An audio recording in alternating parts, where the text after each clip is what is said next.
making cars moves us. What moves you? Gaming devices or gambling machines? That is the question, and it's been the question for over 5 years. In 2008, about 1,200 gaming devices were licensed to operate at various gaming parlors on island. The Guam Attorney General sought and won an order to force Reventax to revoke those licenses because, the AG argued, they are illegal gambling devices under Guam law. The court agreed and ordered the licenses revoked. Guam Music intervened and sued Reventax to get their licenses back. The issue was never resolved in court because last week all the parties in the lawsuit, Guam Music, the AG, and Reventax, all agreed to drop the lawsuit. And once that happened, Guam Music went back to Reventax and asked for their licenses back. Those people would actually proceed it to our regulatory division where everything's handled down their licensing, and they presented those numbers of machines, and they wanted to license them. So I believe my staff have actually inspected those machines and actually issued those licenses already. 200. Roughly about 200. See, I didn't know what happened last week. All I knew today was I was informed that Reventax had issued licenses for these devices. They should not have.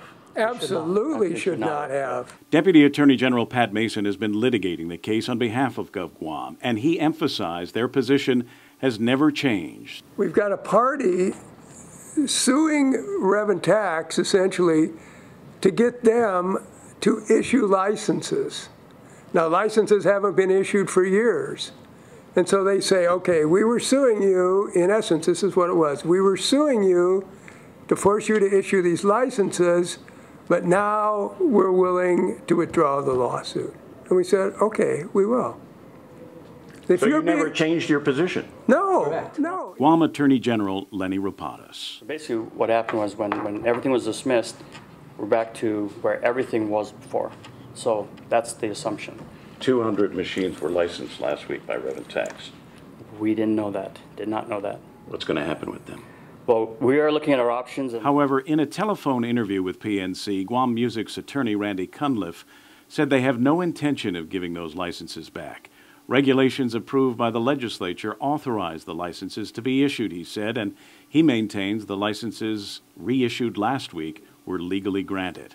Reventax Director Camacho acknowledges there's a conflict between Guam law and the legislature's regulations. There's two conflicting, one statute and one regulation, and being that basically when the Superior Court dismissed those two lawsuits, we presumably that say, hey, everything was okay. But Deputy Attorney General Phil Tydenko said that's not okay. Back to 2008. Yeah.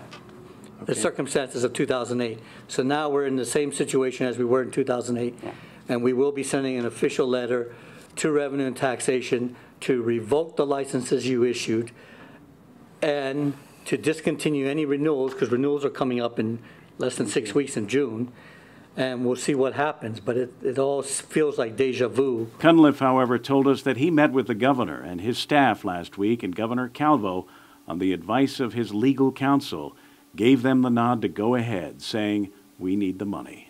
Kevin Kerrigan, PNC News.